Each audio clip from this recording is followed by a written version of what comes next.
Hi, have you ever wondered why Spotify keeps buying businesses or why Microsoft just spent $70 billion buying Call of Duty's parent company, Activision Blizzard? Well, if you've ever asked those questions, or if you're intrigued by those questions that I just posed right now, you've come to the right place. Let me tell you about the thrilling and not so dramatic world of mergers and acquisitions, where billion-dollar deals are made, companies are married, companies are divorced. Stick around to the end of the video because, according to my YouTube philosophy and my channel philosophy, I really want to educate everyone on mergers and acquisitions, what they are, give you some examples of it, and then also show you how you can apply it into your life, not only your personal life, but also your professional life. And yes, I will try to include memes when I'm editing this.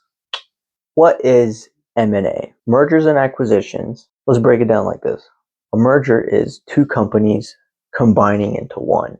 This could be due to all sorts of reasons that I'll go into later. An acquisition is one company just outright buying another company. Now, why would companies want to do this? Well, some of the easy answers to this is number one, growth. You want to scale up faster. You want new customers. You want to try to enter different sort of industries and markets. Number two, you want to kill competition. So a good example is Meta or Facebook buying WhatsApp or Meta buying Instagram. That's another form of just killing competition. Number three, again, enter new markets. I think being able to not only get the customer base, but also find a strategic route into that company's already existing market. And that, also leads down the road to new products, new services, more money. Number four is access to new tech. Some of this could be, intertwined within the current company's business that's already, in place. This isn't like a pivotal, instrumental reason why people or companies buy, but it could be in tandem. And so the last one, number five, is to cut costs. This goes into one of my favorite terms in business called synergies. So there's three different types of synergies. You have revenue synergies, you have cost synergies, and you have financial synergies. Let's break this down. So I'll have it briefly on the screen, but revenue synergies is when you acquire a company and the total combined revenue of your current company and the acquired company is more than the two companies individually. So let's say company A makes 10 million a year, company B makes 5 million a year.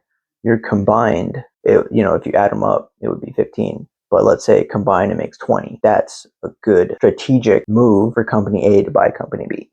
Number two would be cost synergies. This involves reducing costs through various means, such as overhead, reducing operations.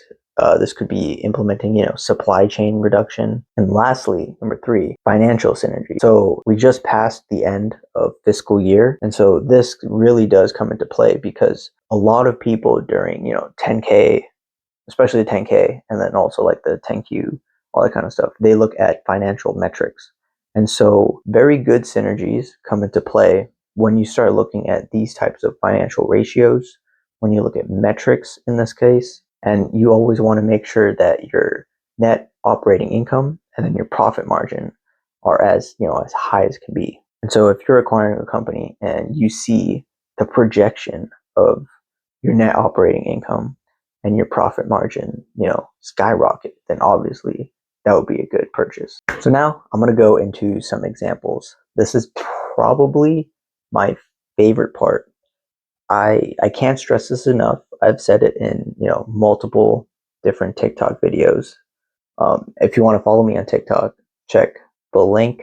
I don't know. I'll put something. But I just love talking about mergers and acquisitions, corporate strategy, and management consulting. And so I love having that process, the critical thinking in my head of like, why did some of these companies make that strategic move to acquire this company? There's also another thing called divestiture, where companies divest part of their holdings or companies to other companies, but I'm not going to go into that. So example number one I alluded to it earlier, but we have Microsoft back in 2023 buying Call of Duty's parent company, Activision Blizzard, for a whopping almost 69 nice billion dollars. And so their reason, from my understanding of reading some of the literature, is they wanted to expand into the gaming hemisphere, the gaming world. They're doing a lot of AI and VR type of games, and I think Call of Duty, I play Call of Duty Mobile, I don't know if that counts, but I think having games such as Call of Duty, other Activision games, like it just creates such a giant market of customers. I mean, I think there's like 3 billion people worldwide who play games, and I'm sure a big portion of that plays Call of Duty. So I also just talked about this in a TikTok video, but this is probably one of the most baffling acquisitions or mergers I've ever freaking seen. And it's Capital One with Discover. I think this is one of the biggest acquisitions. I mean, this year, maybe the past couple years. And so it started initially last February, March, where Capital One initially gave out like, hey, we're buying Discover. It only finalized this May. So it took a year. I mean, it was, $35 billion in an all stock transaction. And with my, knowledge of banking, there's just so much regulatory concern that goes around this. Like, I can only imagine why it took so long. Also, I can imagine the hefty paychecks of the investment bankers on the back end doing the due diligence on this. I mean, for that sort of money, like, that's freaking crazy. I think one of the big reasons this happened is Capital One really figured out that no one wants to flex a Discover card. Well, anyway, Capital One really just wanted not only new customers, but also to be like one of the biggest, now the biggest in the game in terms of credit card issuance. And it got access to all of Discover's customers' data. I mean, at the end of the day, the data part is one of the biggest things that companies want. They can use that data to sell other products, sell services, upsell on things, hopefully get, deposits, checking accounts, savings accounts, etc., etc. And so the last example, I won't bore you guys, but one that, just really is just really strategic, and you have to think about it from a CEO perspective, from an upper management perspective. I hate billionaires as much as the next guy, but if you put yourself in their shoes and you understand, if you're, the CEO of this company, it's your company, it's your child, and you think, where can this go in the next 10, in the next 20 years? So thinking about Amazon and Bezos, back in the day, he was thinking, I want to have Amazon Prime. I want to ship US wide, worldwide, whatever it is. But I need more storage for all of this stuff. And so what does he think? He says, maybe I'll buy Whole Foods and use that as a storage warehouse. Like, how do you even think of that? How many nights did he stay up thinking, like, how the fuck am I supposed to think of this? How am I going to make this work? But he did. And in 2017, I know this was a long time ago, but I think it's one of my favorite, just strategic wise, it's one of my favorite case studies to read about. It was only 13.7 billion, compared to some of the previous ones that we've done. But I mean, they just got so much space to store all of our shit, because we all buy from Amazon. Hell, I bought half this shit from Amazon. Like, you never think about that. That's so cool to think about. Now I'm going to go into how you're able to apply this, the implementation, the execution, if you will. Educate, entertain, execute. The execution of this, how you're able to apply what we've learned into your life. So basically, questions you have to ask. Why is M&A important for companies? How do they think about mergers and acquisitions? What sort of, companies come to mind when they start thinking about, maybe I want to acquire that? What sort of industries are they thinking about? What sort of new markets are they thinking about when they want to start acquiring? What sort of untapped customer base are they able to get to buy their current products that buying a business would cost less than the marketing and the barrier to entry into that product space. So let's say you're a pen company and you want to start making highlighters. I don't know, I'm just making this up. And you don't have a product for highlighters yet, and you haven't advertised that you want to sell highlighters. So let's just say the cost of all of that, the marketing, product creation, yada yada yada, would be like $1 million. But you go to buy, some sort of small highlighter company for like 500K. They have a customer base, they have the product already done, and so you're buying that for 500K. You're saving 500,000, and the time is the biggest thing. And so thinking about all this, and I've kind of broken it down into 4 sections about how you're able, and how I've implemented this, into my life. And I think it really just comes down to the questions that you ask every single day. Kind of like how I broke down some of these questions just now. I think it's important to, question things on the daily, but some of these things I think it's important to break down, take 10 minutes, try to understand what I'm saying here, and try to figure out a way to implement that into your life. Number 1 would be skills acquisition. A lot of us, we want to learn. I love learning and I constantly learn, but the problem is we have a finite amount of time in the day, and we have a finite amount of space in our brain. And so we're not able to learn everything from scratch. So I'm currently trying to learn SQL and Python and how to code, but there's no fucking time. So what I've thought of is learning or skills acquisition. Try to acquire the skills that you really, really need in this time frame. You can do this by, studying YouTube, finding different online courses, Udemy, Skillshare, that kind of stuff.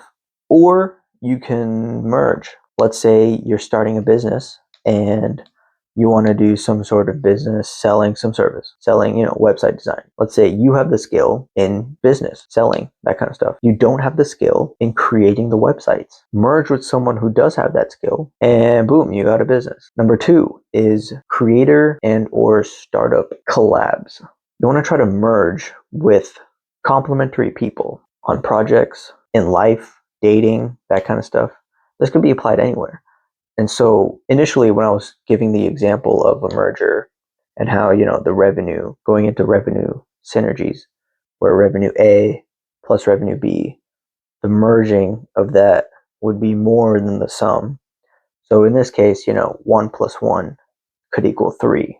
So you want to find the right balance, not only of a partner, but, a job, the culture of a job. You want to find, a lot of things where your skills, your life, your personality, and another person's, skills, personality can be multiplied in a way where the result is bigger than the sum. Number 3, a lot of things that I post, here on my TikTok, are about personal finance, investing, saving, that kind of stuff. So going into investing, M&A, it provides a sort of critical thinking aspect. Not only that, but it moves the market. So for example, Capital One, when they, bought Discover, I'm sure Discover stock dropped a little. No, I think it rose. Discover still has its stock. They're not dissolved or anything, but Capital One, I think, increased because people are like, oh shit, this is a big fucking deal. And so if you're able to think about that, you can strategically put your money in these sorts of things. Or if you're really good with stocks, you can buy options. So personally, I would have bought some call options on Capital One for like, I don't know what the price was, but for like a week out, 2 weeks out, capitalize on some of that. Number 4 is your career. So I could go on and on about these different examples, but I think the career is very important because I know a lot of people don't know what they want to do. I don't know what I want to do, but I think it's important to have some sort of plan. It's important to acquire skills from any sort of job, and I think it's important that no matter what sort of job you go into, what sort of industry you go into, you try to merge your current skills with the expectations at that job and make sure that they align. Make sure you meet those expectations and go above them. That way, it will not only give you future growth within the company or another company, but also help you become a better person. And so moving on to final thoughts, I think M&A is such a crazy world. I've seen so many, like, blah blah blah company acquired this for blah blah blah. Blah blah blah company, merged with this company for, like, 100 million, whatever it is, in the past just 2-3 months. And so the next time you see something like this, just start thinking, like, I wonder why they did that. I think it's just some of those questions that you have to ask. Just helps you get into that strategic mindset, that critical thinking mindset, and helps you really understand the deeper reasoning as to why things are going on. So if this video helped, please let me know in the comments. If you think I have any sort of things I can change in my teaching style, please also let me know. It is my second video and I'm kind of nervous. It is what it is. So please like, subscribe, and comment down below. And let me know which one of the 4 implementations you would do. And let me know if you see another sort of acquisition that interests you, and I can make a video about that as well, going into my detail and my analysis on my strategic analysis on why company X bought company Y.